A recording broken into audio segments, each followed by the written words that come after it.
مولانا از یک فقیه، از یک معلم بزرگ اعتقادی که شاگردان فراوان داشت، فلسفه و دین و عرفان می‌آموخت به دیگران، در یک لحظه عاشقانه، در یک وجد ناخودآگاه تبدیل شد به یک عاشق شوریده، بازیچه کودکان کوی به تعبیر خودش.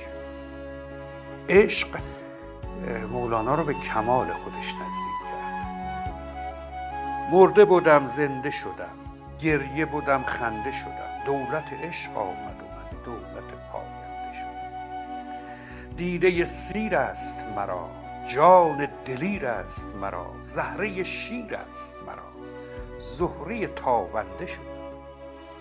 گفت که دیوانه نی، لایق این خانه نی، رفتم و دیوانه شدم، سلسله بندنده شدم. گفت که تو شمع شدی، قبله این جمع شدی، جمع نیم شمع نیم، دود پراکنده شدم. گفت که شیخی و سری، پیشرو و راهبری، شیخ نیم پیش نیم، امر تو را بنده شدم. گفت که با بال و پری من پر و بالت ندهم، در هوس بال و پرش بی پر و پرکنده شدم.